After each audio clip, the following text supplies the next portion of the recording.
Sparks, can you please give us an overview of your background, such as where you were born? Right. I didn't go to any war. Oh. I was in between in what they call the Cold War. Oh. And, but I was born in Covington, Kentucky. The Cold War between the US and Russia developed out of tense relations between them after being allies during World War II. The United States resented the communist presence in Russia and were very concerned about Stalin's tyrannical rule over the country. The Russians were upset with the Americans as well, because they felt the Americans had left them out of international affairs. Inevitably, the Cold War broke out in 1947 between the US and Russia when the Soviets created Cominform, which sought to enforce communism within the Soviet Union. Later in 1949, Britain, France, Canada, the US, and several other European countries created the North Atlantic Treaty Organization, or NATO, to put an end to communism. In 1991, the Soviet Union collapsed, putting an end to the war. My family is all from the Smoky Mountains in Tennessee and North Carolina. And our family went back to North Carolina, or Smoky Mountains, before I could remember. And when I was in high school, I wanted to see the world. I thought a good way to do that is going to the Army. And so I volunteered for reserves while I was a senior in high school. By the time I got out of high school, I had my PFC, my private first class, and then I just switched to active duty, so they sent me to Fort Knox, Kentucky for basic training. That's 100 miles from home. And I joined the Army to see the world. I'm going 100 miles from home. So I did my basic training there, and while we were there, some people from the 82nd Airborne came by, recruiters, and wanted us to try out for airborne. That's a paratrooper. And you had to pass a physical exercise. I mean, pretty rigid. And so I volunteered for that and took the PT test, which is about a 2-day test. And I got elected or appointed to the 82nd Airborne. I said, oh boy, now I'll see some country. 82nd was stationed in Fort Bragg, North Carolina, which was a long way from, I thought at the time. But anyway, 504 had a nice, famous reputation. And I stayed in 504 until it came time to go to jump school. Jump school takes 3 weeks, but it's a rigid 3 weeks, similar to the Navy SEALs. But when it came time to go to jump school, they closed the jump school in Fort Bragg. And so we got on the Greyhound buses or Trailways buses, must have been about 20 of them, buses. And we went back to Fort Campbell, Kentucky, and I'm 300 miles from home. I joined to see the world, and I'm 300 miles from home, and I stayed in Fort Campbell until I got out. Came time to get out, and I wanted to be a special operations. They called it the Green Berets in those days. And I went down to find out if I heard that the Green Berets were stationed in Okinawa, and I'd be a chance to see some of the world. They said, well, you don't have enough time to go to a new class. You'll have to enlist for 4 more years if you want to go to Okinawa. And I thought about it, and I decided no. I'll see the world on my own. So I went to Pasadena City College, and I read for a movie, and I got accepted. This after about a year, 2 years of that. So I was picked to play in a movie. It's about doctors performing, making monsters out of men. While I was home, I got a letter from Uncle Sam that said, congratulations, we're going to call you back for the Cuban Missile Crisis. I was called up. I went back to Fort Bragg. I sat on an airplane on a C-130. We had all our ammunition outside and everything ready to go. But every morning we'd go over and get on the airplane and sit there and wait for them to call us to jump into Cuba and take care of the Russians. When I came time to get out of there, my movie had already disappeared in California, so I blew that one. I ran into a man in a Holiday Inn that I'll never forget, one of my mentors. I I'd come in from my recruiting students. I'd come in at the Holiday Inn where I stayed, and old Gordon would always be at the bar, 10 o'clock, 11 o'clock at night, and I'd see him every night. And after about 2 weeks, I said, "Exactly what do you do, Gordon?" "All I do is see you sit there at the bar and drink." That night, I came back to the hotel. Gordon's sitting at the bar. I said, "Gordon, how'd you do this morning?"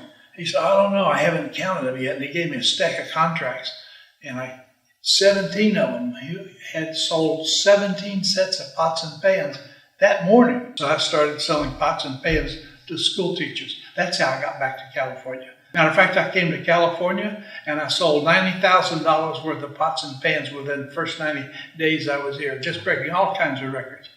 How long were you enlisted in the military, and then how much of that time was spent in Vietnam? I was in there 6 years plus the 4 months I was on active duty recall for the Cuban Missile Crisis. So a little bit over 6 years total. Describe the overall tone of like the camps. Like how hard was it, pretty much? Physical? Sure. Jump school was terrible. You can't walk anywhere. You got to run. Everywhere you go, you got to run. We do policing duty. Policing means you pick up cigarette butts and paper on the ground. We'd have to, like a duck, squat down. I can't even squat anymore. But we'd have to police the ground in the squat position, crawling around like a bunch of, and you could quit anytime. Matter of fact, they wanted you to quit. They try to encourage you to quit. And they'd say some horrible things to you. So what was your reaction when you first heard about like the Cuban Missile Crisis and such? What was your reaction? How did you feel? Well, I was maybe 19 years old, and I was glad we were finally going to go to war. I don't know if people change or just me, but when I was in the active duty, Richard Nixon was vice president under President Eisenhower, and every place he would go, he'd get stoned, or I don't know about every place, but often they would stone him and stone his car, and we'd have to go on alert, and we'd put our chutes on and go to the airport, and because we just know we were going to go to war when Nixon was out traveling around the world. And I liked that part of it because I wanted to see some combat. I really did. What kind of equipment was issued to you when you enlisted? M1 rifles. I don't know if you know any. I don't know what they have now, but I think they're about 1/3 the weight of the rifle. Probably easier to clean, but we had to reach the point where we could take our rifle apart and put it back together blindfolded. And we did that 3-4 times a day. And your rifle was your soulmate, your life. Did it ever occur to you that you were close enough to death than most people? Well, I'll tell you, jumping out of an airplane, and I don't know how I got this idea, but it seemed to me like the more you jump, the greater your odds of getting killed. And so each time I jumped, I thought I'm just that much closer to death. But I did it anyway. I had done 19 jumps in the military, and then I had one other free fall jump down in Elsinore, California. Paratroopers are a key asset to the military as they can be placed in positions from the air that may not be accessible by land. Paratroopers would jump from planes using their parachutes to guide them down to their target. The parachutes they used were generally round and were deployed using a static line. From there, they could attack the enemy, surprising them with their positions. How did you maintain a relationship with your family while you're in the war? Like, did you write to them? I did. As a matter of fact, this little note right here, it says, I should have stayed home. It's to my grandma. Yeah. I lived with my grandmother then, my father's mother. Yeah, and I didn't write as much as I should have. And I had a girlfriend when I went in, and she wound up marrying one of my classmates, which turned out to be a good thing. What was like the biggest difference between like being enlisted and then like living a civilian life? Well, in the military, you learn to live with everybody. when I was a civilian, I'm from the South. And, you know, the people in the South back in those days is different than today. The blacks had to sit at the back of the bus. You would never dream of having dinner with your servants, for example. You never dream of that. I was prejudiced, very prejudiced. And in those days, a lot of Southern people were. Today, it's not quite so bad, not as bad as it used to be. But one of my best friends was black. He said his name was Ramondo Tomasi. He said he was Italian, but he was actually black, and his name was Raymond Thomas. He was a really good guy, and he taught me a lot about prejudice and not being prejudiced. When, since you were enlisted during the time of Vietnam, did you ever get any backlash from any anti-war protesters simply because you were in the military? Not me, because I wasn't in, but a lot of my people that I knew in there did. Yeah, a lot. And how did they feel about that? Horrible. They couldn't understand why somebody would spit in their face after they go and put their life on the line for a year or 2 years or whatever it is they do it for, and they come back and spit at. And it happened. It happened a lot. Matter of fact, that's always been, we didn't lose that war. The American public lost that war. After the war, what kind of job did you do? After you? I was fortunate. I've always liked sales. Matter of fact, my favorite teacher in college, my math teacher, I asked him one day, he asked me what I wanted to be when I graduated. I said, well, I'm thinking about being a psychologist. And I said, how much money can a psychologist make?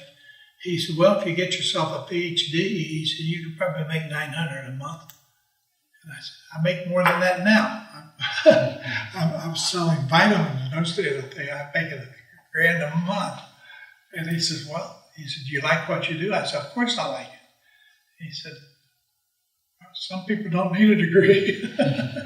But no, I've always been in sales. My whole life, I've been in sales. Is there any one piece of advice that you would like to give us before we, from your experiences? Can I ask you a question? Sure. You think you'd like to go in the military? Not me personally, no. You think you'd like to go in the military? Maybe. I haven't thought it out. Yeah, I haven't thought it out. I don't think so. I don't think you have to go in the military, but some people, I was kind of a mischievous. Is that a word? I think I grew up in the military, and I think I needed the military. I needed the discipline, but that's one thing you do learn is discipline. You learn to take orders. You learn to protect your neighbor, your friends, and I grew up and I needed the military.